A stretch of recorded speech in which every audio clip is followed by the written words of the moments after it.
This morning, but thank you for joining us.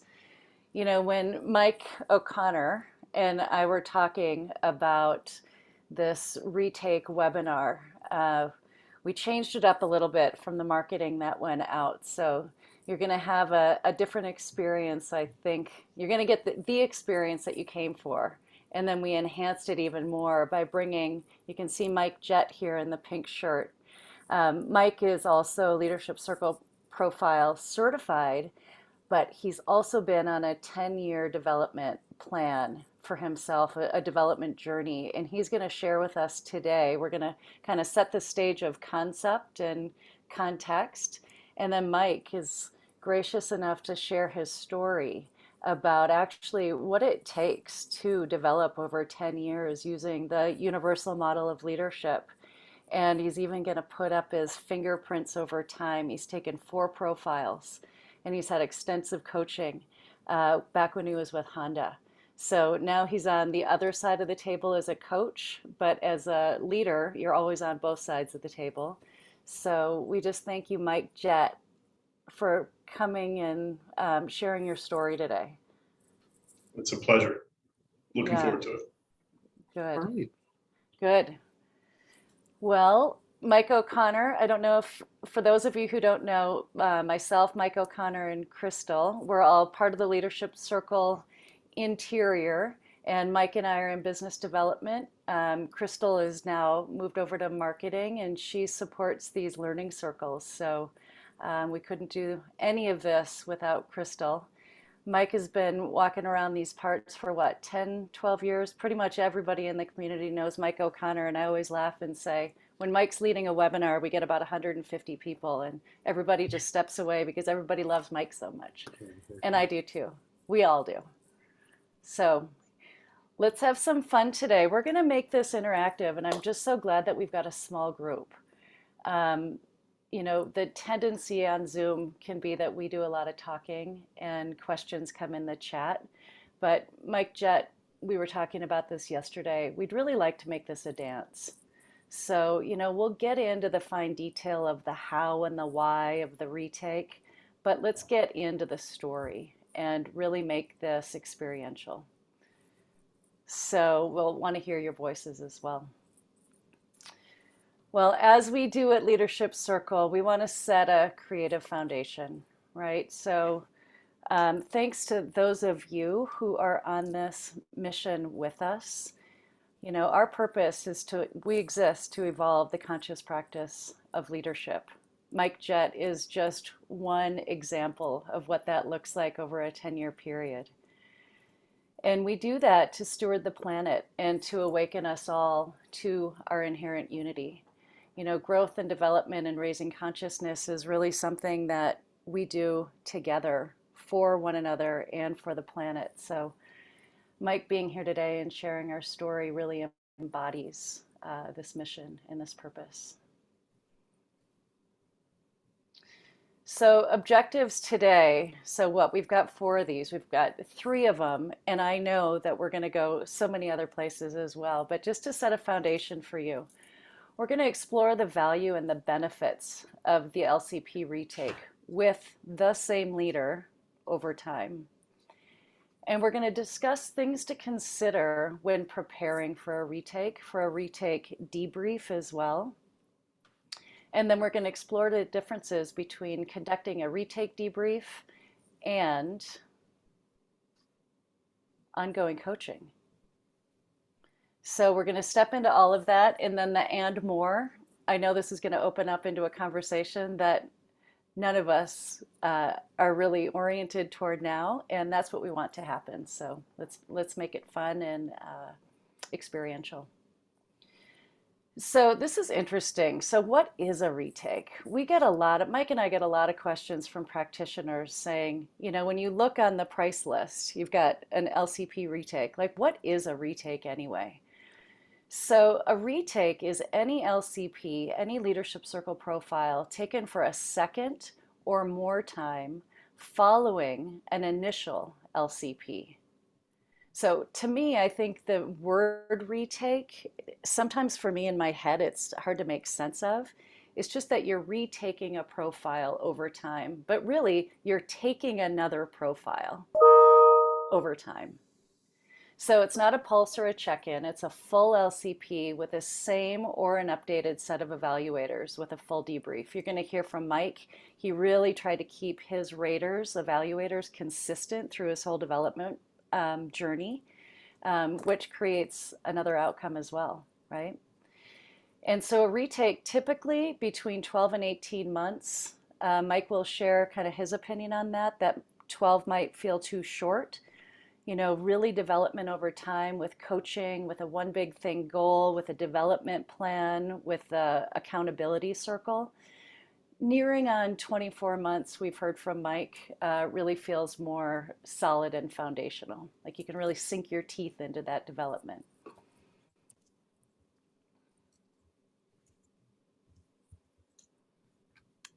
Did I hit me up there, Mike O'Connor? There we go. Okay. So let's just get into the value here. Bill Adams says, and I agree with this for sure, the real work, the real deep work begins with the second LCP. It's like when you get that second LCP, you might have been in your role for a couple of years, you've been doing the thing, banging around the system, showing up. Really, that work begins when you get that second profile through. And so the value here, right? Accountability. What you measure really does change. So accountability goes back to that leadership development plan. For those of you who haven't seen the leadership development plan, it's on LC Go. It's got hyperlinks to one big things and stop start behaviors. So you can really work with that leader in the session after the after the debrief to set that development plan in place. What is this journey going to look like for the next year to 2 years? What are you focused on? What are you accountable for? And then we measure progress on these key developmental areas. And with that accountability circle, get some feedback along the way. Are you stopping that behavior? Are you starting? What is that one big thing goal? Is it the right one big thing goal? I think that's, does it need to be refined to get even more exact, to really unleash the potential in your leadership? Another value of the retake is it tells a story. It's a narrative. It's a fingerprint in time. It's contextual. Who am I now? Who am I becoming? Who am I becoming over this journey? And how am I going to refine my effectiveness in order to really harvest the potential, not only in my leadership, but in the team and the system overall, to move from that reactive to the creative lens. And then, as we're going to hear from Mike, true change really is a multi-year process. I mean, multi. Once we're in the game of development and we're committed, it's a lifetime, right? And it doesn't always look like a straight line. We can spiral down and to the left and to the right and do a 45-degree angle when we find ourselves in new situations. But the game is to stay engaged and involved and committed.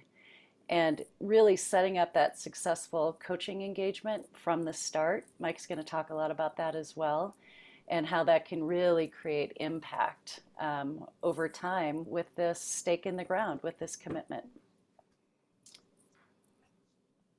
Here we go. All right, so of course we were going to do breakout groups because we thought we had more coming today, but let's just do this as a group together, which will take some unmuting and maybe some courageous authenticity to just step into this conversation. There's no right answer, there's no wrong answer, but let's just say this. Your client just completed the second LCP or the retake after 2 years. And you notice as a coach, you get these results back, and they might not have seen them yet. And you really notice after all this coaching, all this development, this commitment, this stake in the ground, that the results really didn't shift much. And actually, they might have even lowered in a few areas. What, from your perspectives as a coach in the game of development, what are some possible explanations for this? I'm going to soft share so we can all see each other. So please take yourself off mute. Let's just talk about it. I love to share. Hmm. I think that it's just it's probably been the coaching has probably been a nice conversation, but it seems like they perhaps have not been maybe doing some of the homework or some of the deeper dives into some of the things that were discussed during the coaching. So they probably have a good understanding of it, but they're not applying it in their life, or their mindset is just not shifted at all. So conceptual rather than embodied. Right. Are they really doing the work? Exactly. Right. Yeah, Yeah. that could be. Hmm. I think sometimes in our environment, the person who's being coached may not have any support other than myself. Um, Uh, Support from their immediate supervision, from their peers. Life goes on, their job goes on, and it becomes less important to them personally because they're not getting the support. right. Right. Yeah, I I- could I'll see build that. on that too, Kathy. I think sometimes maybe the culture of the company, the department, the area that they work in really pushes for where they were at, and it may be challenging to push against that. Hmm. Hmm. Yeah. Yeah, I could see that. Hmm. Maybe add to that, sorry, Hi. it, Hi, it Annie. it just could be that the system that they go back into is so embedded in its practices and so on that is really difficult to change.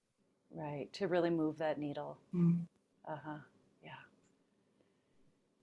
Shri I- from India. It's possible that he might have moved to a new role after the first LCP.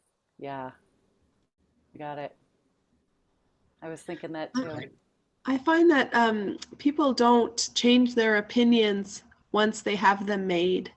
Mm. That people decide a leader is who a leader is, and that's how they are, and they're not going to change. And like people kind of get painted into a box, and it's hard for people to evolve their perception of who they are, even if there are changes that are obvious. Yeah. I think it takes a long time for the results to catch up to what's happening. Yeah. Yeah. Especially in this virtual environment where we get little snips of one another, right? We might not even have the time to experience one another's shifts. Yeah. Yeah, I think that's a good point, Sophie, because, and you're going to see in my material, I mean, it was a 10-year plan. It was a 10-year process, 4 LCPs. So it takes a lot of time. Yeah. I just would love to add something else to that. I love what you're saying with that. It's a process as well, and it's perhaps maybe it doesn't show, but within the profile. However, I doubt that their mindset is completely the same. And so like it takes time. Like, I mean, we've built who we are and how we show up over our lifetime, so it's not going to just take over 18 months or 2 years maybe for that to change. Like, we might be more aware, but our behavior still stays the same, because it's more difficult to change our behavior than it is to change our mindset. Absolutely. Love that.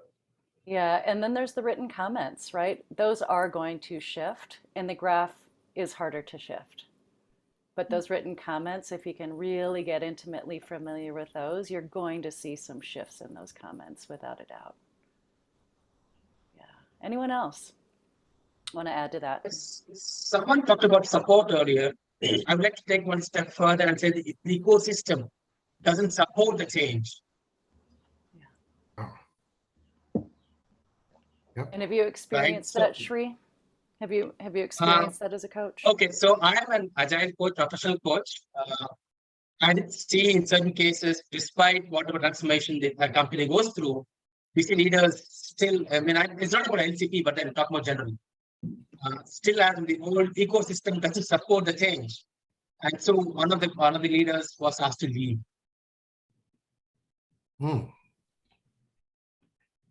Thank you for sharing that. Sure. Yeah, anyone else want to add their voice in there? Well, there's a multitude of reasons, right? And I think what I'm hearing and what I'm getting in this moment, and if I was a leader who I dedicated and put the stake in my ground and did my work, and others weren't experiencing the shifts in me, that would be yet another edge as a leader to let go of what other people's perception is and to just stay committed to doing the work. And who knows when that unlocking move is going to show up, right? Who knows what opportunity you'll be able to step into to become more of yourself and actually show who you really are. So yeah, so many variables. Thanks for playing with that. And then we'll hear from Mike, what that actually did look like, because there's a real live experience over 10 years about something shifting and something's not, and a bulging disc over here and, something softening up here. So we'll hear from him. Thank you. Thank you for that. And Yeah. we have two mics here. So Mike Jett is our guest speaker, and he'll get the forefront here. I'm also Mike, and I've been with the Leadership Circle for 11 years, and I too have done 4 Leadership Circle profiles. And I've personally experienced some of the things we've talked about here, as well as maybe a couple of others. My first Leadership Circle profile was before I joined the organization. I knew I'd be joining, but I kind of did it as part of my certification a few months before I joined the company. The company I was with prior had relatively low expectations of leadership. If you're a good guy, if you took care of your team, if you showed that you cared, you were respected, and without a lot of effort, high creative competencies were recognized by the evaluators I chose. I then come to the Leadership Circle maybe a year into the company, seemingly showing up the same way, and everything went down significantly, both in my self-scores as well as others, because now there was like a new definition of what leadership was, a new standard, a new expectation. And it was really quite remarkable to see. I recognized I had bigger development opportunities to pursue. My self-scores, I was harder on myself, perhaps. I better understood the reactive tendencies and saw those more prevalent. And also just the people I was working with, my evaluators saw that as well. What was very noteworthy was just a couple of years back with the onset of COVID. My role is head of North American sales. And with COVID, I was in a really peculiar place. Couldn't quite figure out what my job was, in that Gene and I used to spend more than 50% of our time on the road in certifications with customers, face to face doing customer events. And that's where I met several of you here. And then with COVID and everything virtual, it was kind of a pause. And we were also trying to keep the lights on and keep everything going with the new economy and such. I started buckling down on task. And some of my organic, natural relating and self-awareness skills kind of got put off to the side because the high reactive achievement was really motivated. So my scores went down significantly. So another piece to emphasize is context changes. And you show up differently. And if you're not keeping a good eye on all that's important to you, you can easily lose sight. So that's another thing. And I illustrate those examples because one of the things we want to make sure is really clear. We will talk with practitioners and they're proposing a client engagement. And it almost sounds like a rhythm of, we'll do a leadership circle at the front end. We'll go through this year-long development experience. Then we'll do a retake at the end, kind of inferring so we can measure the progress, kind of measure the change or the impact. And I want a big caution here because despite all the great work, don't necessarily expect better results overall. First of all, if each individual is focusing on 2 to 3 development areas only, that might be where you might expect shifts, but the overall circle may not make shifts in areas that you weren't giving attention to. And then reasons that were brought up here, it just takes time to make this happen. Maybe people are passively engaged, but not actively engaged in their leadership. All those things are important, but just want to make sure people know you don't want the retake to be a measure of the awesome work you've been doing and the impact of the programs you serve. Rather, it's almost like, baseline at the front end and there's a new baseline at the second end. That's all still very productive, but new expectations, new context, new environment, all those things can help impact it. So any comments or questions to that? That was something that I hadn't thought of. Well, 2 things. This piece you shared about kind of you were just doing what you were doing and then you kept doing what you were doing, but suddenly you had new awareness of it. So then it's like, I don't know, once we become conscious of what was once unconscious, there's an awkwardness that settles back in about needing to relearn, because I think we get in our way a little bit more because we're like, oh yeah, I do this thing and I have to not do this thing, or that sort of idea. And then something else you shared, Michael, that kind of brought something up for me is the difference between having a focused approach on maybe one or two development opportunities rather than this broad spectrum of there's all of these different things. And if you're not focused enough, it's a lot harder to see any concrete change or traction in a particular area. Absolutely. My big learning point, and it's still a daily practice, big learning point was what I thought was selfless leader and the upper creative competency was actually showing up as pleasing. Yeah. And it's like, Sneaky. you know, pleasing is such a big part of me. Mom and dad were key contributors to that and all that. And I thought there was a lot of good stuff there. And there is perhaps, but if it comes from a reactive lens, it's all the good energy from a reactive lens. Pleasing is about keeping myself safe. I want to be liked. I want to be valued. I want to be welcomed. All that. That's really what it was. Selfless is from a very different creative place. And so, Sophie, to your point, it's kind of relearning some things that have been a part of us for all these years.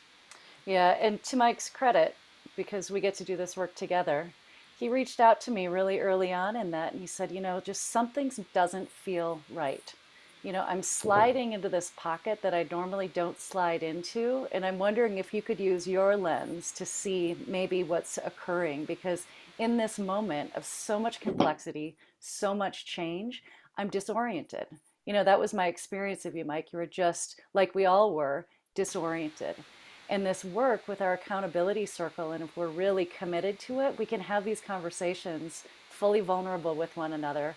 No good, no bad, no right, no wrong, and just support each other in our growth and development. So, you know, I loved Mike even more when he came to me and said, you know, Gina, like, what do you see? And then I could come back to him and say, boy, Mike, you know, I'm spinning out a little bit. Like, what do you see? So it's a beautiful model, the universal model. And I asked Mike Jett, like, what's it been like to wear the universal model as an outfit for 10 years? Like, literally the outfit that you put on to have these conversations. And, you know, he'll share about that. It Yeah, really we'll be takes over getting him. his story in just a moment. In fact, Yeah. Gina, thank you for reminding me of that really important time. Two other quick points to kind of bring that all together. You know, all of us as change management stewards and such, you know, the best work comes from those of us who are doing our own work. We all know that. So there's this reactive tendency down there that was never really paid attention to by me called passive. Passive never been a thing for me. Always had low scores. Just, I didn't put a lot of attention there for my own work. It was something I could speak to as I supported others. And I finally realized this whole COVID, what's going on? I don't know how to do my job. It was passive. Yeah. And so I was learning about passive for the very first time, really. And so we have this resource called the Profile Interpretation Manual. And sure enough, as I was going through that, almost like it was the first time, here it is. Yeah. So So- this is what passive feels like. Yeah, so you have these resources, as do those leaders you serve. And despite what the profile might say at a point in time, different circumstances can put attention in different areas. I'm glad you brought that up, Gina. Yeah. Yeah. So with all that, as we look at the process of a retake, so a leader goes through and they get an assessment at one point in time. Here's just a quick example, but I'll be brief because in a few minutes, Mike's going to be telling his story. But, you know, over a point of one time and then a second time, what you'll expect to see are shifts. And it's important, and we'll be talking about in doing a debrief for a retake. It requires a little bit of extra effort because you actually have 2 points of view or maybe more points of view that you can look at. And you want to kind of be curious about each of them individually as well as where they are together. And so you can see a couple of shifts here. So this isn't Mike Jett's story. We'll get his and it'll be better. But just briefly, if you look at this leader, this anonymous leader, where do you see some shifts between 2016 and 2018? One area that jumps out to me is their self-rating around the effectiveness on the boxes. Change in mindset, being more aware, they realize, wow, I'm not doing near as well as I thought I was. Right. I actually did this debrief, and I was really, it was one of those tough ones. It was an illustration of somebody who got the feedback and had the mindset that they're doing things different, but it wasn't translating into action. And that was one of the illustrations you all brought up in the discussion. But here, this person actually felt like they were putting more attention towards these things, but behaviorally, people weren't noticing it. So we had to kind of go back and kind of rethink behaviorally. What exactly are the start and stops you want to do and you want to do consistently towards the areas that you care about? And that's an important element. Bill Adams in the previous quote, sometimes the real learning happens in the second leadership circle, the second assessment. And this is where this person really was like, okay, now it's clear to me that I've got to be much more engaged, committed, and really have a clear plan. It's not just what I'm wishing for. So as we look at all of this, the theme that is important here is the leadership circle invites awareness. Back to our mission statement, we exist to evolve the conscious practice of leadership. So awareness precedes choice. And with the help of all of you as coaches, you can help guide people through the debriefing and ongoing coaching process on how to lean into those couple of start and stops they want to commit to. And then the choices that they make there will then precede the change. And that's where the leadership development plan and a commitment to that is where it goes. For all those reasons, we recommend not doing it too quickly. We'll get customers who want to compact it into a 12-month program or a 9-month program, and we'll highly advise against that for all the reasons we've discussed. We say 12 to 18 months, and even 12 is kind of on the short end. 18 to 24 might be more realistic, but long and short is, let's first decide to do this if you truly have been committed to a plan and you've been working your plan. And to summarize some things that we've talked about, the leader needs some time to kind of get all this leadership circle data and make some meaning out of it. With your help, they'll start to lean into a couple of commitments. If you follow our leadership development planning process, you don't have to, but if you do, that might look like a one big thing with some start and stops, start and stop behaviors. They'll start experimenting, some trying on, some new ways of showing up, and needing to do that consistently before people are going to start to notice, okay, here's how I'm experiencing. This is the new you I'm experiencing. And it's consistent enough that I'm starting to see this as your new brand. So time, commitment, focus are all necessary if you really want to see some robust change in a retake. And whether that happened or not, just the retake itself has a lot of benefit because it creates a new baseline under today's circumstances. So can I clarify anything there? Anybody have any comments or thoughts to that? Sophie, I was just writing you back in chat, but you might as well just pose that question. Sure, thank you. I have a couple questions, but the first one, I think I'll go to the bottom. So I have a retake that I've just initiated. The first one, they did the manager edition, and now they're doing the full profile. So I'm curious about comparing and contrasting those two with the client. It'll be the first time I tackle that. Great. I will talk, well, let me just tackle it right now.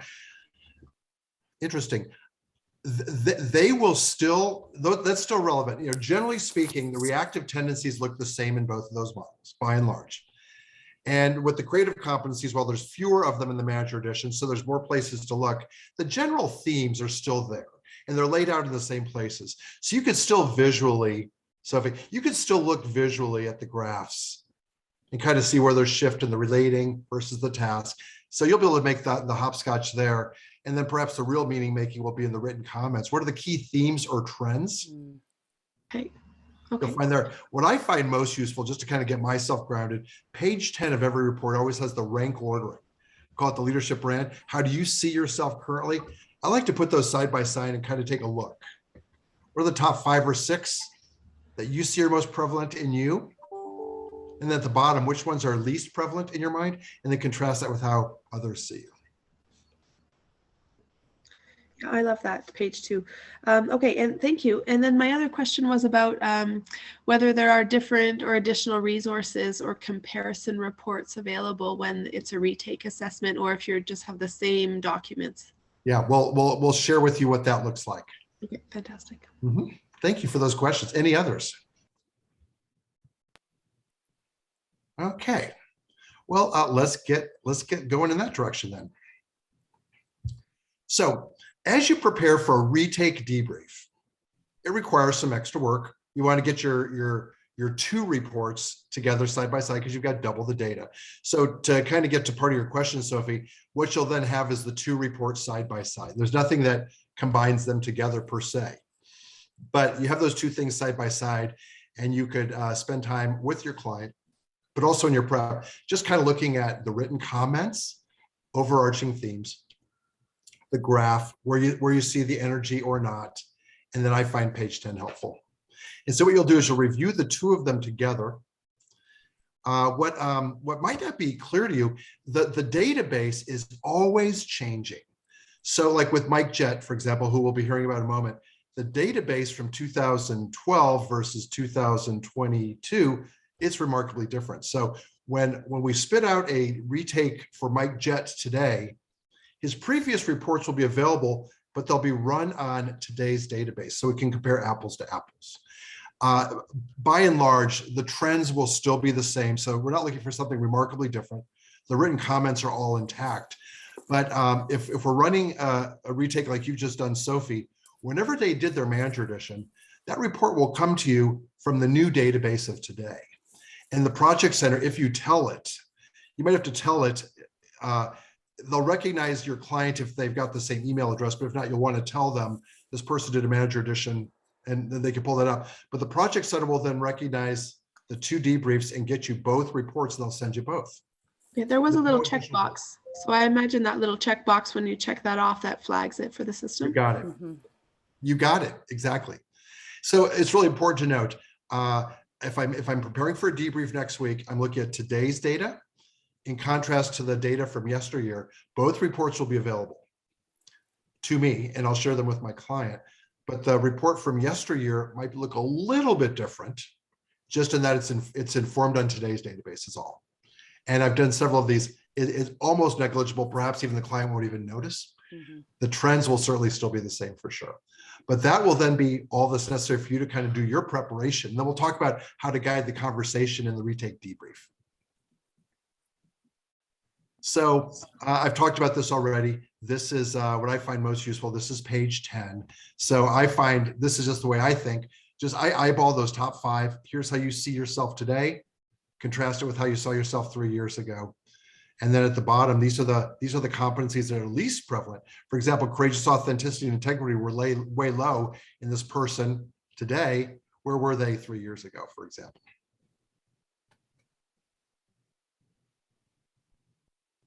We talked about this. We're now labeling this the leadership brand because of all these questions. There's 124, or if you're doing the manager edition, it's like 86.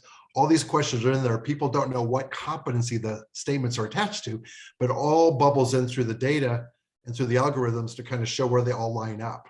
So of all these statements, you're seeing yourself in these top 5 areas. Others are seeing you in these top 5 areas. If you just look at these two, there's a very different story. Right? The intention here with this person, they see a lot of creative energy, primarily on the upper right with the task. Those evaluators are seeing a whole bunch of reactive energy. So you can imagine the conversation or the insights there. So is your leadership brand your self-perception or other people's perception, or a compare? We use it both. And that's kind of more of just kind of maybe a marketing label. If you don't feel comfortable using those words, the whole point is these are the ones that bubbled up to the top from your view versus others. Whether you call it your brand or not, it's kind of how you're experiencing yourself primarily and how others are experiencing it. I see Mike Jett with a little smile over there. Yeah, I'd say we're probably about 1.5 minutes away from you, Mike Jett, and then that smile can give some context. Yeah, we all have this grand view of what we think we are. You betcha. You all know that these all these questions in any of our assessments are asking people for how they experience a leader based on frequency. And that's really important to note, especially if there's big gaps or if there's data that's maybe not palatable to the leader. It's not saying you're ineffective as a leader. What they're saying is they're just not seeing some of these things. And I find that really, really useful. So when you're ready to lock into a couple of developmental priorities with the use of the profile interpretation manual and some discussion, it's like, let's just turn up the volume. Let's just like really put some differential attention so people see more of this and it's more prevalent in your day-to-day with more intention.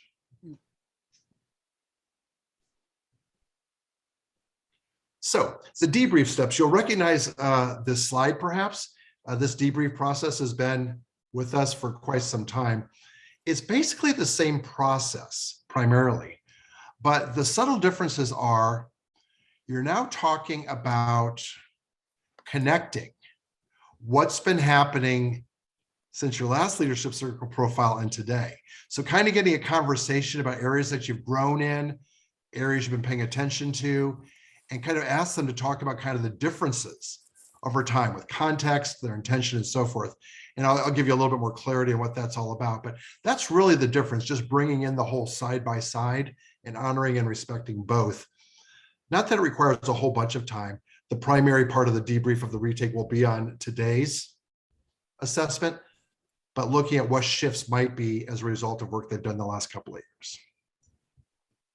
So it's almost like when you start a new conversation, a coaching conversation, you're pretty much checking in. Hey, what's going on? Where are you at? What happened since the last time? Do you compare the two as well? Like, would you have them side by side, the two profiles, or you wouldn't? With screen sharing, I tend to kind of have them both up and I kind of go back and forth. Okay. But yeah, Jaylee, your point is well taken. Just like in a coaching session, what's been happening since we connected last? And I'll prep leaders that are getting debriefed for the second time on a profile beforehand and just send them an email and say, listen, if you have time, why don't you two settle into comparing and contrasting, where you were 2 years ago, where you are today, and just kind of start to wrap your head around context and your one big thing goal so that they can come prepared to that conversation. And you can really use that hour and a half to really refine their journey over those 2 years. Because then, of course, you're also stepping into raising awareness on this second profile. So the more prep you can do beforehand, I found that to be really useful. To go back to the experience I had a couple of years ago with my COVID 360, my third one, it was very prevalent. It was really quite surprising. There were some significant spikes in a few reactive tendencies. And something that used to be a real strength of mine, purposeful and visionary, had slipped quite a bit. And so the whole coaching conversation was like, okay, what's different today? And it was pretty obvious, but it wasn't obvious until the conversation started, because I was just kind of so busy, just locking down, just doing my job. And doing my job is reactive, right? Doing what's needed, doing what's expected, keeping the lights. That's all reactively motivated. I admit it.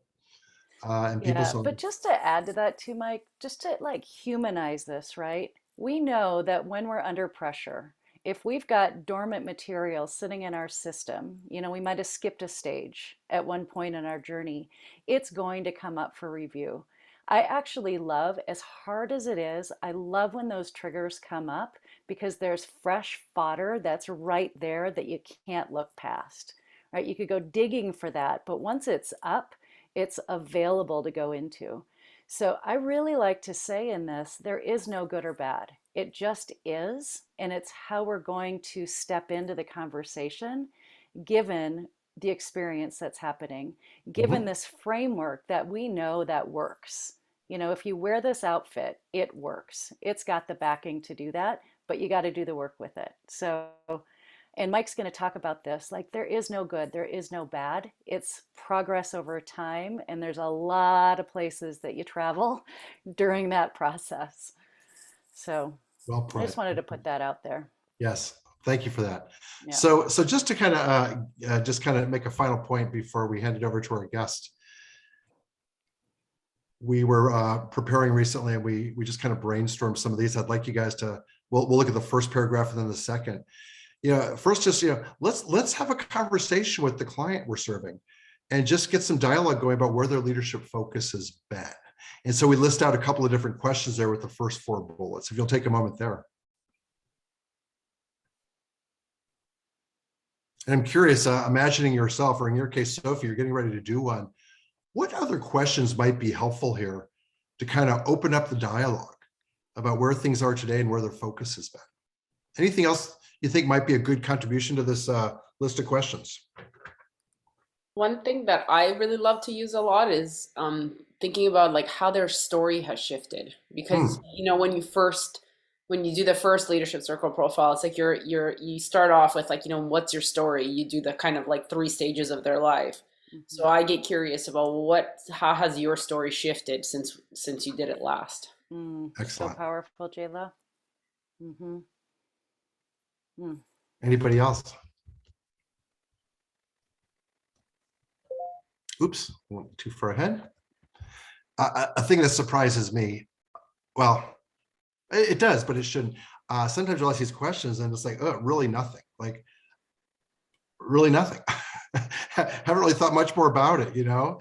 And that's another pretty significant thing. So if they're taking on the interest in doing a retake, kind of back to, okay, now we're kind of ready to get serious because we know that doing it once and not doing anything isn't working.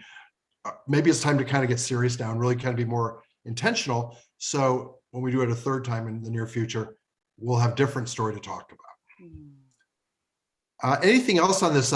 Any other ways you guys might queue up this whole piece on your leadership focus here at the top of the screen?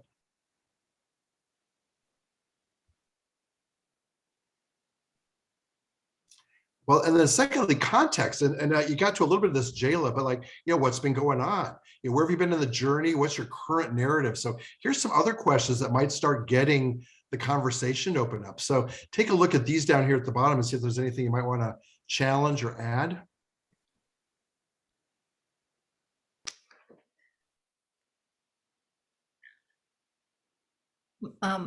Mike, I wanted to add something to the top part.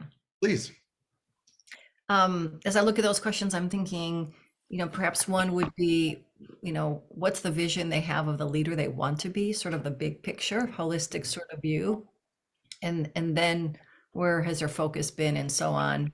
And really getting into a rich dialogue on that idea of the leader they want to be, the values behind that, et cetera. Beautiful. Yeah, I love that, Connie, and the values behind it, etc. Right? Yeah, which just reaches right up to the top of the model and kind of sets the foundation for all of it. Yeah, that's great. So Mike, let me ask, oh, I'm sorry, go ahead. No, go ahead, sorry. I'm curious if on the second, the second bullet, do you ever engage them with what hasn't changed in your mindset and what might you be struggling with? Love Hey, that. Mike, Jed, I know you're going to be telling your story here, but part of me thinks you might want to just kind of give us a sneak peek. You care to make a comment there about the question about how what's impacted you and your mindset? Yeah, just to add, you know, the first thing that popped for me was just being intentional about being more aware about how you show up as a leader. And that really drove me to continually evolve what I was thinking about. And I'm going to get more into that when I talk about a little bit about my story, but that's the first thing that popped for me. Yeah, terrific. Yeah, I'm gonna have you there. We're gonna get there in 30 seconds. So just really quickly, just to kind of make a segue before I hand it over to Gina and Mike. You know, one of the things that we all need to just really come to grips with is that which got us to where we are today isn't necessarily going to serve going forward. Those things that were really useful in our early career or our growing up or back in our, you know, younger years when fitting in and dressing the same and doing what was expected, that was all the measure of success. Those rafts maybe no longer serve. And I'm a good example about maybe some of those are actually working against what today's expectations are. And that means, you know, really challenging some of those stories, that narrative identity I carry with me since early years, and how, you know, maybe it's time to respectfully put it off to the side. It's no longer serving. And then finally, as we think about this journey, we speak of it, we call it the hero's journey or the heroine's journey, for those of you that have read some of our books. When we make these commitments, we're creating a contract. And that contract is between our current self and our future self. And in order for those contractual obligations to have any impact, it has to go beyond good intentions. As we've talked about a few times, we have to be very clear and specific. And that's where all of you as coaches really play a key role here. It's just getting really specific. So those starts and stops can be operationalized. They can be observed and measured and tracked. It's important to be public and let people know, here's what it is I'm working on. And I'd really respect and appreciate you letting me know how things are going.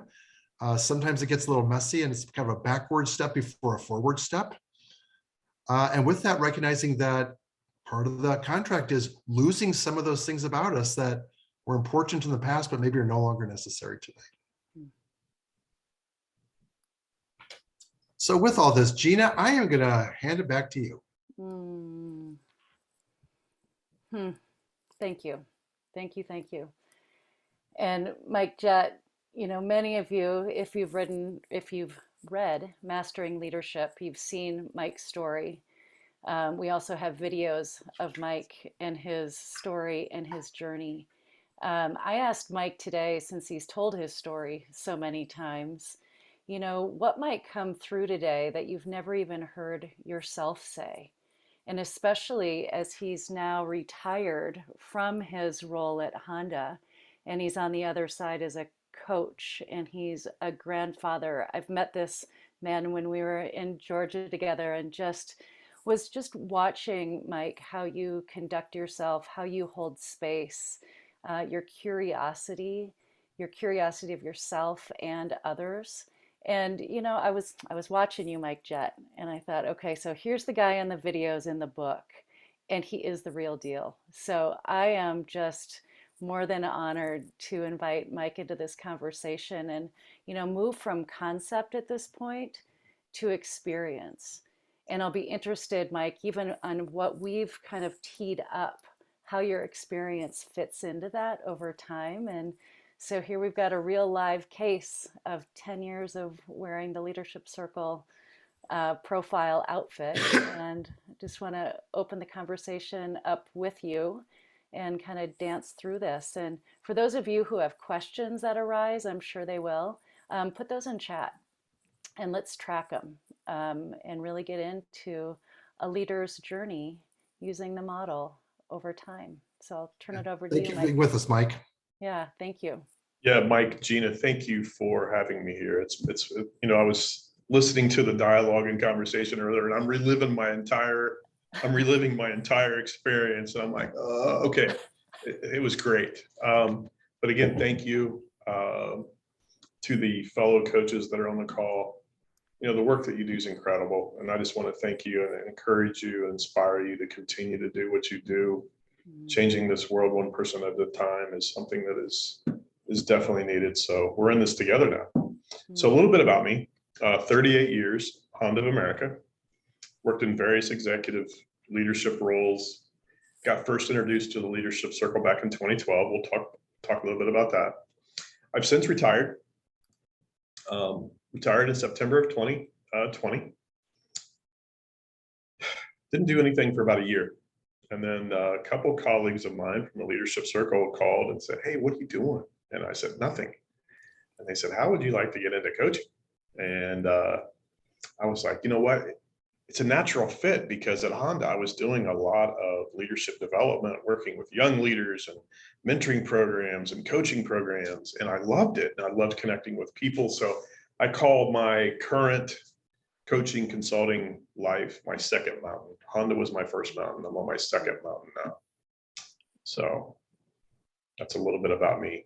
And you know, I reside in Columbus, Ohio, but I'll tell you more. The thing I want to make clear, we don't have a whole lot of time left. We got like 36 minutes. I'm going to make this as brief, but as impactful as I can, and then open up the floor for some questions towards the end. And I do want this to be a little bit more about the Leadership Circle profile because it changed my life than just about me. So I'm going to try to interweave the two. You're going to learn a lot about me, but the Leadership Circle profile was life-changing for me. So 2012, first LCP. Context-wise, I'm in Colorado at the Honda Leadership Summit. They had just revamped the program. I was asked to be a part of it. At that point, I was working out of the plant in Georgia, relatively young plant, a lot of issues, a lot of startup issues, stressful. Nonetheless, Honda had a pattern of sending me to their most difficult, challenging places to fix. So when I got my first profile, I was a bit perplexed, confused, angry. I'm just being totally honest with you as I look at this, because there's so much to unpack with this profile. I was 3 years into my assignment in Georgia. Like I said, I was in Colorado. I'm sitting there, I open up this packet, and I'm expecting it to be a little better than what I saw. And my coach at the time was Mr. Bill Adams. He did my debrief. And he did his best to spin this positively. But I'm a data guy, and I'm looking at the data and I'm like, holy cow. So I had a choice to make. And the deeper I thought about it, and I'll tell you about a conversation I had with Bill later, but the deeper I thought about it, the more my curiosity piqued. Like, does this stuff really work? What can I gain from this? So I go through the debrief with Bill. Bill and I stay in touch. We're talking. He's very keen, very personable. Love Bill. The only thing I'll disagree with him on is my real work started with this first one for me. And that'll be the only thing I would ever disagree with Bill on. So I immediately went back. I got back into the plant, still thinking about it. I printed this thing out, put it on my desk. I wanted to be able to see it every day. I wanted a reminder every day. Then I took it into a meeting room. I got on a whiteboard and I looked at all the raw data, and I'm making these little graphs, charts. And I'm like, okay, I need some more feedback. So to set this up, I bring in my raters in small groups, people that I do their evaluations for, people that I manage. And I'm like, I'm giving you an open door here. I want you to be transparent with me. I want you to be honest with me. And I'm sure they're looking at me like, sure. But anyways, they did. Okay. I asked them questions about, how do I show up? Why do I score so high in the arrogance? Why am I so pleasing? We got into a deep discussion about each one of these. Then I could start to formulate a development plan, things that I wanted to work on. So that's the first one. Now, each one of these circles has a meaning for me. And when I first started this circle, I started thinking about the differences between toxic leadership and inspirational leadership. And I'll speak more to that. One of the first things that I had to do was to be more vulnerable. People didn't know who I really was.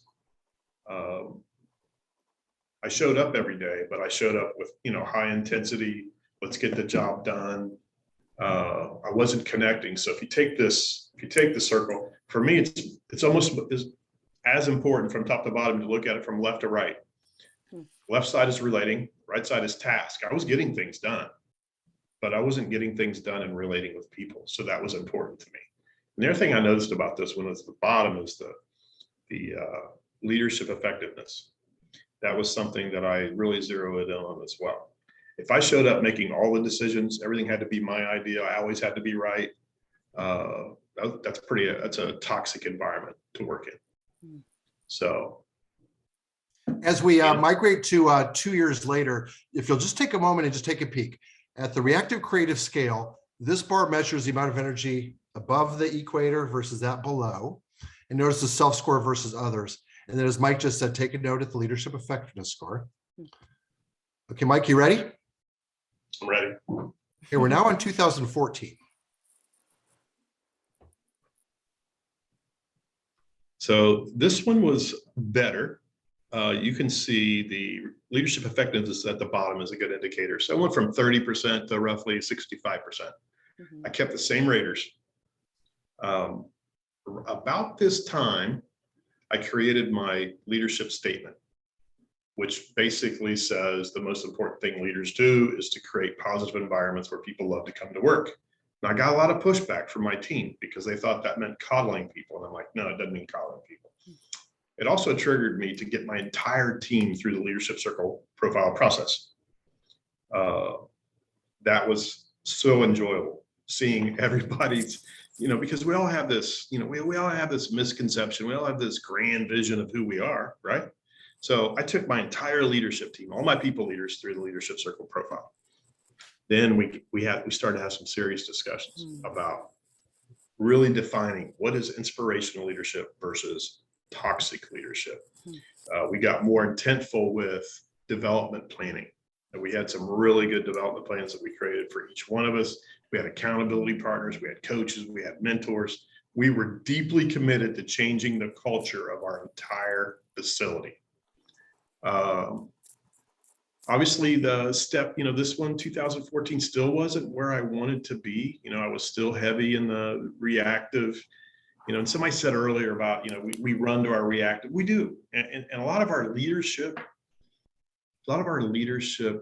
behaviors are instilled in us when we're very young. And I'll be honest with you, I'll be transparent with you.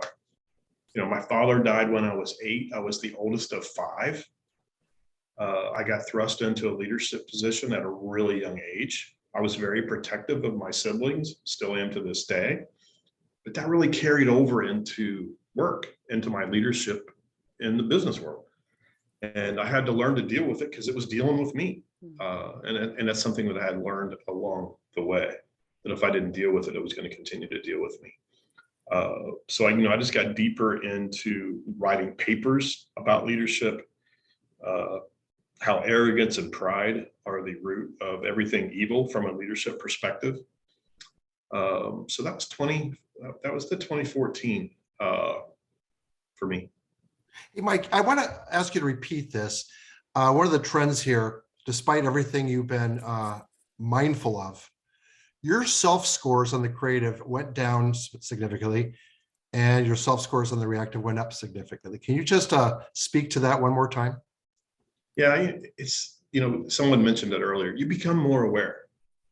I was very curious about this tool. I was curious about how effective this tool was. As I, worked at Honda, I probably did 100, maybe 200 of these for other people. I was starting to understand the questions deeper. I got into the leadership manual, and I was reading, what it meant. So my awareness for the circle, the circle itself was growing. So I became more aware of what the intent was, what the purpose was here. So, Mike, when we were prepping for this call, and if I can share this, you had said that your current coach, asked you the question, who are you becoming through all of this? And, I'm so curious, starting with that 2012 and that kind of shock to the system, what do you think was the key? Not only awareness, but was it also vulnerability? Did you start to become more vulnerable, not only internally, but externally? And how was that for you? Yeah, it was, being vulnerable is probably one of the most scary things that I'd ever done as a leader, honestly. You're telling me I have to give up my right to be right, to have everything be my idea. And it sounds, it sounds easy to say, oh, okay. But, you really have to put your trust in people. And, there's things, I called it yielding. There's things that I wanted to yield.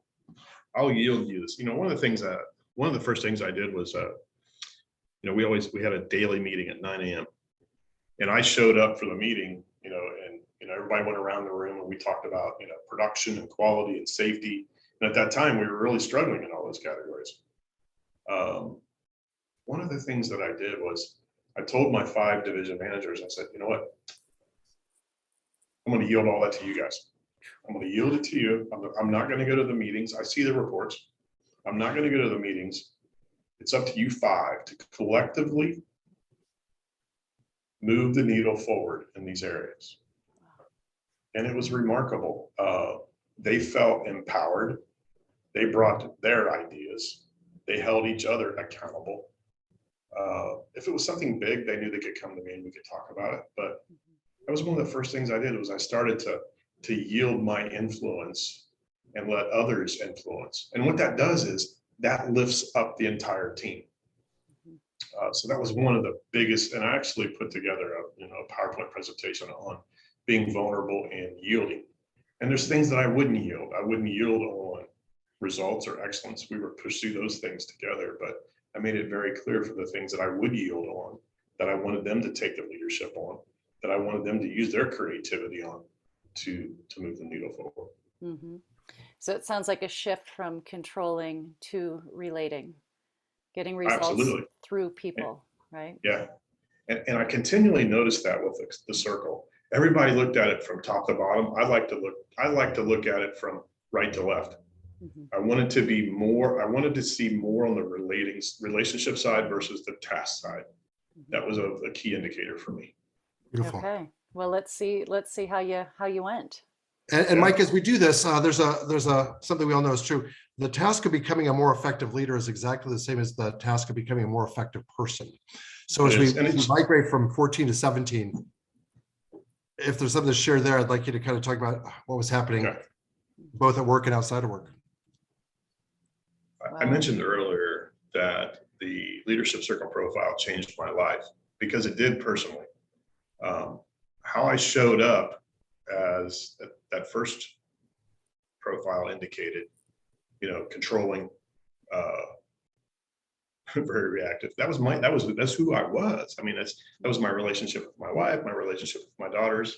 They've even commented to me that my first profile changed me as a person. And it's continued to evolve to this day. Our relationships are incredibly strong. And it's reflective in the 2017 profile as well. So you can see a big shift from reactive to creative. Looking at the bottom, leadership effectiveness jumped up to 75%. I still wasn't satisfied. I don't know if it's satisfied because did this matter to me financially? No, but it did from a relationship point of view. It did from how I interacted with people, how I showed up as a leader, what I would do and who I was definitely influenced that as well. So Mike, I'm noticing down on the bottom of this profile, your self-scores down in the reactive are pretty high and tight. Yeah, it's sometimes kind of like a crew cut, right? Yeah. So what was going on for you there? It's still a state of denial, state of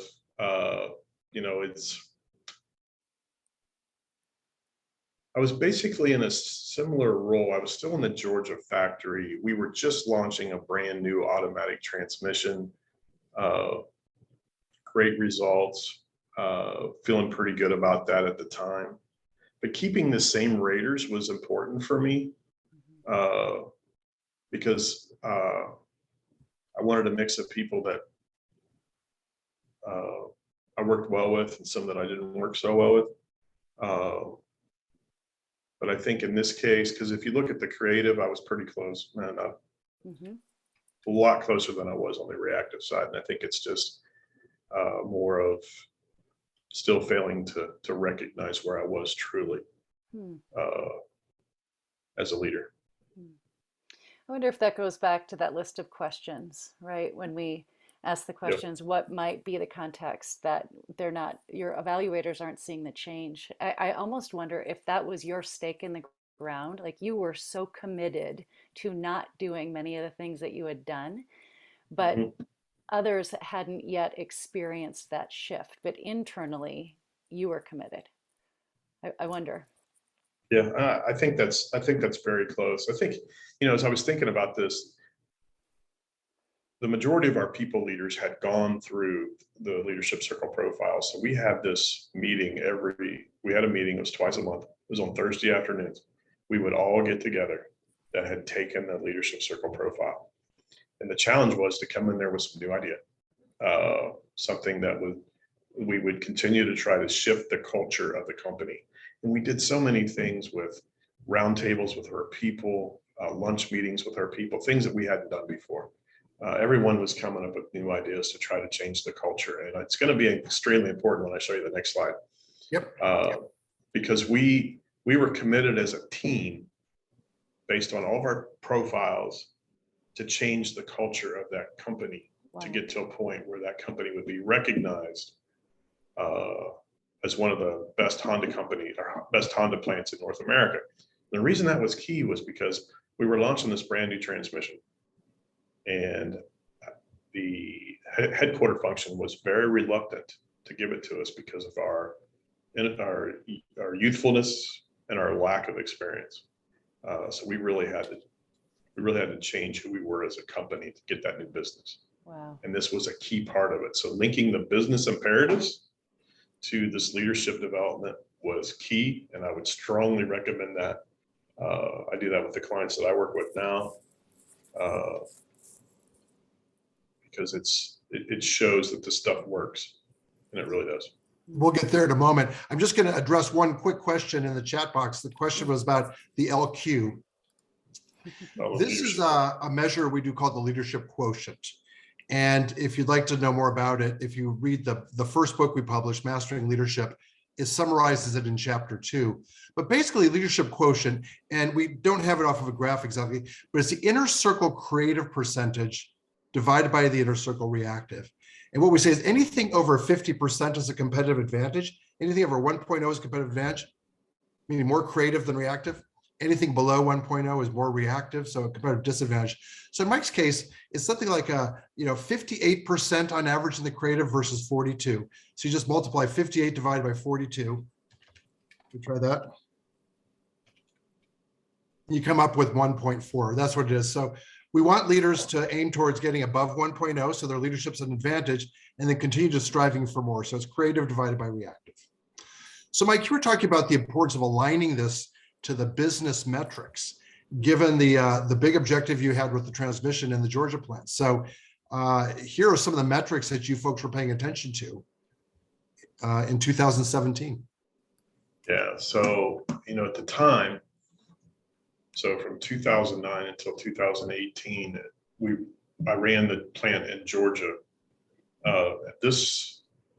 As I said, the leadership circle profile changed my life, but it also changed the culture of the entire company, because we were all committed to growing our leadership skills and capabilities. I mean, productivity went up, our safety got so much better, quality increased. We were recognized as one of the highest quality plants in North America, and our employee retention improved dramatically. This is sort of an old document. Actually, right before I left, our attrition went below 1%. And it was because of the culture that we created there. It was very, inclusive. We were very diverse, very relationship focused. Everybody's opinion mattered. So like I said, this stuff really works. So in 2018, I moved from the Georgia back to Marysville, Ohio, and I took over the supply chain for Honda North America operations. And that's where I got my 4th profile. Hey, Mike, as we look at the 2021, would you just remind us again about how you describe your life journey as mountains? What is the mountain climbing expedition between 17 and 21?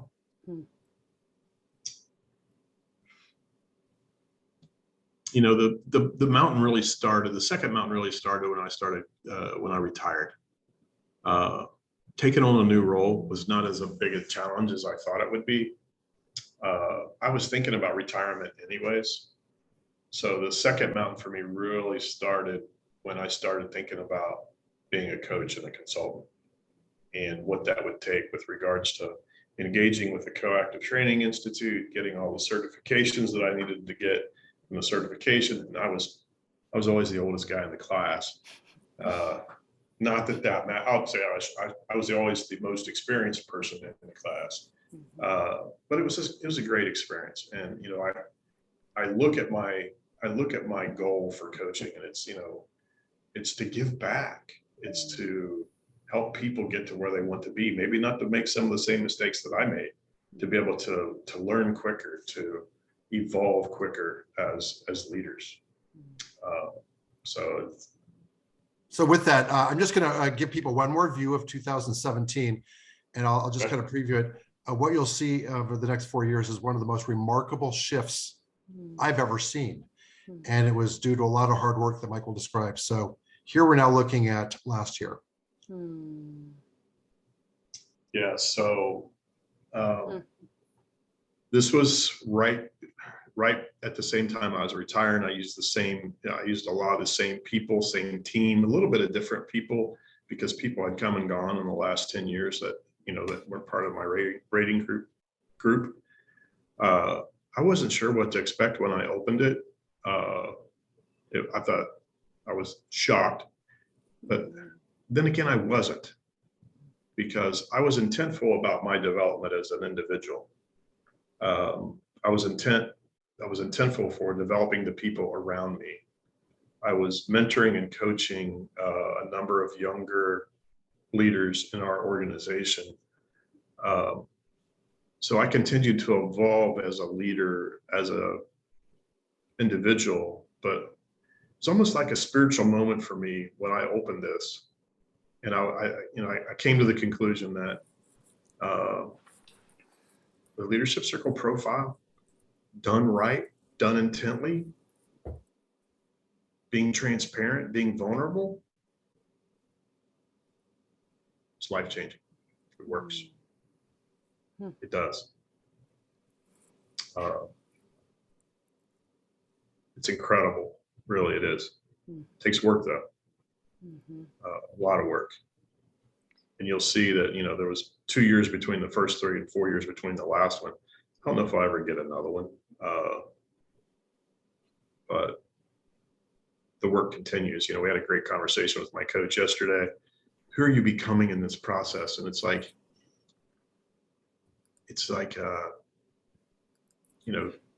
I'm 60 years old. I'm coaching. I'm loving what I'm doing.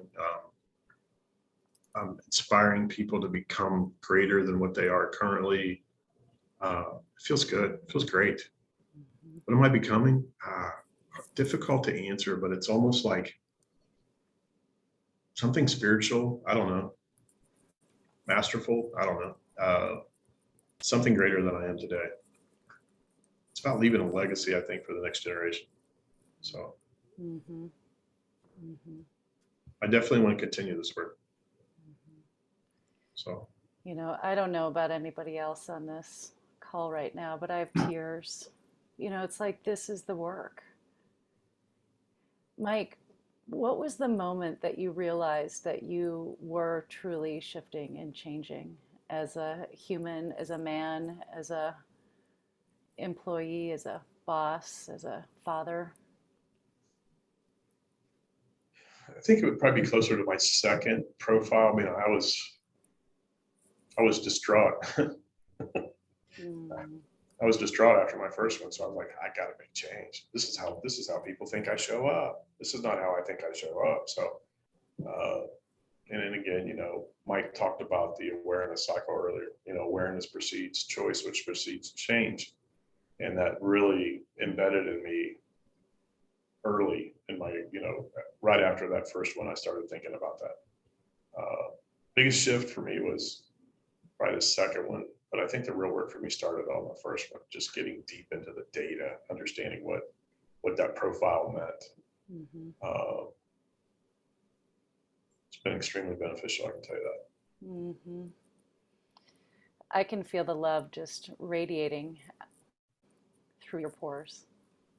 Yeah. And to me as a woman, and I don't know if any other women on this call, but I'm going to cry on this one.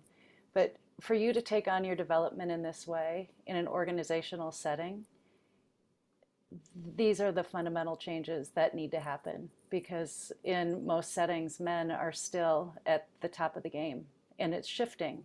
But so for you to shift that consciousness and with your team and with the commitment that you set out at Honda, you changed the course of history. I had a lot of women that were influential as well, because, if you've been around the LCP for any period of time, you know that the women always score better than the men. So I had some great mentors, women that were, worked with me on being vulnerable, worked on me with yielding, delegating. I mean, it was, so, a lot of the work, I had a lot of great people in my life to be able to do what I did. And the people at the leadership circle, Amy, Aronde, I mean, it was I saw them a lot. So, Mm. Thank you. yeah, it was a pleasure. Is there anything that you would like to add? Something that might want to come through that, like I offered you, that just hasn't before? And then I'm going to open it up to some questions from the group. One thing that pops for me is just being, getting your clients to be intentional with their development. Approaching that question, do you have a development plan? What's your development plan look like? You need people that are going to be intentional. What is it? There's a saying in coaching, people are something, prisoners, vacationers, adventurers. Prisoners are there because they were forced to be there. Vacationers are there because they don't want to be at their desk, but adventurers are there because they want to learn. They want to grow. You want adventures in your life. And who were you on your first profile? My first one, I was a prisoner. Then I quickly shifted to adventure because my curiosity just peaked.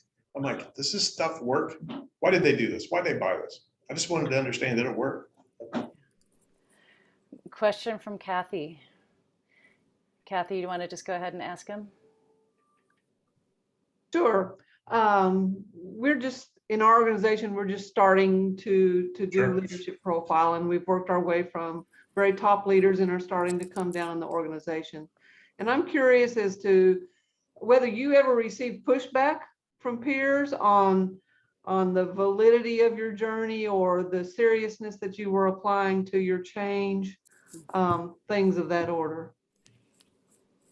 I alluded to this a little bit when I first penned my leadership statement that said, the most important thing we do as leaders is create positive environments where people love to come to work. Everybody's like, come on, Jed. Are you going to call to your people? I'm like, no, I'm going to hold them accountable, but I want to create an atmosphere. We trade time for money all day long. That's what we do. We trade time for money. Let's do it in an enjoyable way. Let's create environments where people want to be here. And for me, it was imperative because my attrition rate was 17%. People weren't leaving because of the money. They just didn't like their boss. It's interesting that you say the people want to be here environment, because that we're experiencing an intentional shift in our organization, and that's part of our new mantra, our new vision, our new purpose is that we want to be a place where people want to be. And so that resonates with me a lot. I appreciate it. So now you got to put some thought about how does that work? Yeah. How do you make that happen? What's the difference between toxic leadership and inspirational leadership?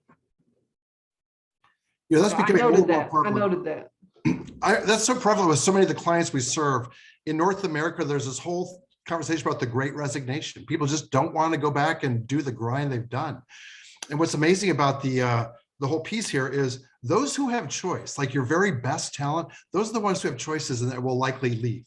And what you're left with is, slowly working towards mediocrity if you don't get in front of it.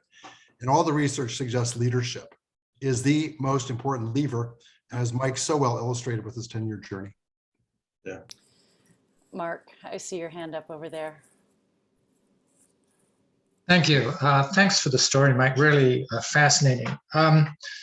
As I was listening to it, I guess if I were to summarize it, it would be the journey from fear-based needs for control to fearless yielding as a stance in leadership. And Love that. now I heard you talk a lot about changing the culture.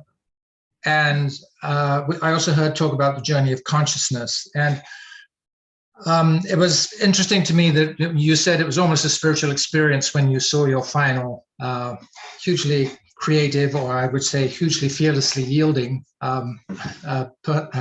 sense of self that you've been able to step into. And for me, one of the challenges I've always had is feeling like I have to somehow disguise or dress up this journey, which I believe you've been on, which is really a journey of consciousness. and I have to disguise and dress it up in terms of things that relate to business, and sort of secretly know inside that I'm really on a journey of consciousness and helping this person on a journey of consciousness.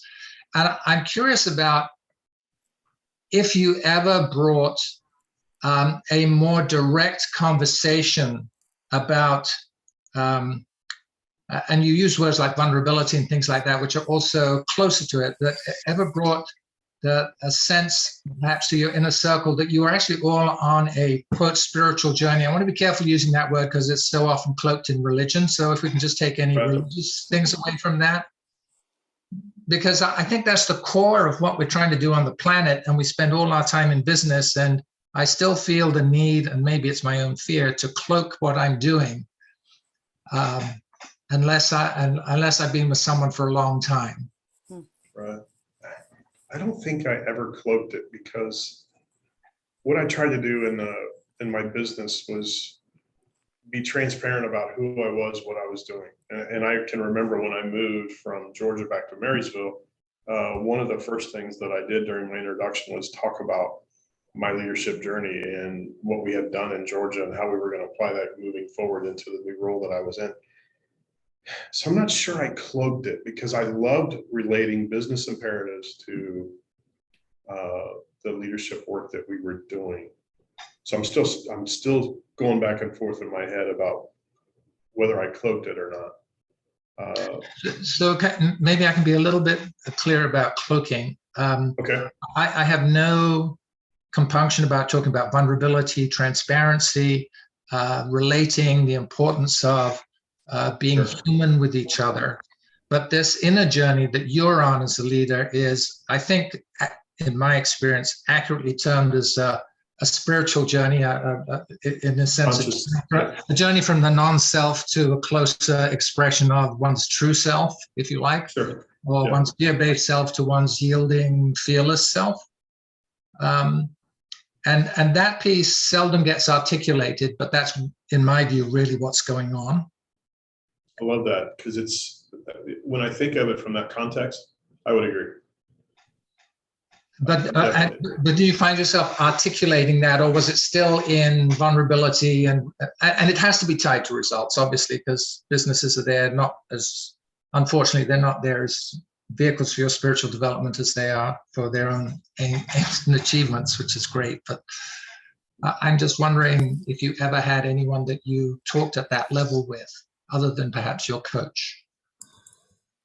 Not in the workplace.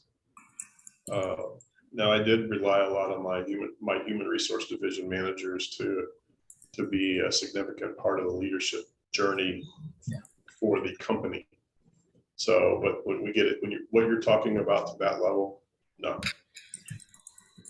Is there an opportunity there? Yes. You know, I wonder, Mike and Mark, even refining that question a little bit.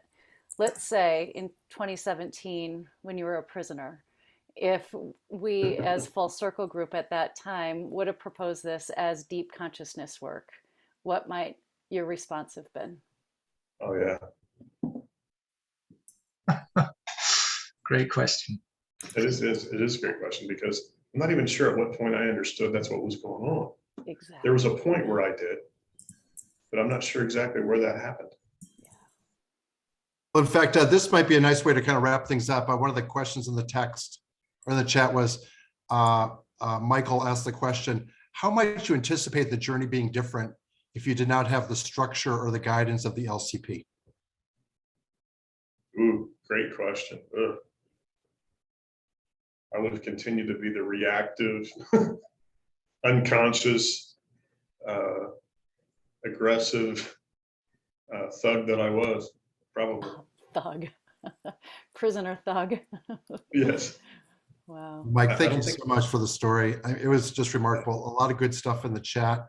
We thank you all for joining us today. You know what? I actually want to wrap this up. A quote, Mike, I sent you this, came through from Adam Grant. Do you guys follow Adam Grant's work? Yeah. Right? He's so good. So here it is. Progress rarely happens in a straight line. It typically unfolds in loops. Day by Yeah. day, it can feel like you're spinning your wheels. If you look back on your trajectory over months or years, you can see forward movement. Major growth is a result of many seemingly minor turns. Mm. And I think, Mike Jett, you embody that perception. You really do. Well, and I appreciate that so much. And I appreciate everything that the Leadership Circle has done, how they've continued to evolve the process. Like I said, it was life-changing, and I really hope it's, life-changing for others as well. Well, all of this through the lens of a retake. Just look at the conversations we get to have through something so simple as a retake. Yeah. Thank you all for joining us. Mike Jett, thank you. Thanks for your heart. Yeah. All of it. Maybe we can stay on, Mike Jett. Mike. Yeah, I'll stay for a minute. Yeah. And thank you all. Thanks for joining in from India, from Toronto, from Tennessee, from Annie. I never heard where you were from, but Jersey, so much. Channel Islands. okay. Good to see everybody. Yeah, great to see everyone. Thank you. We're here for Thank you for support if you joining need us. it. Thank you. Be well, Bye. everybody. Bye. Bye.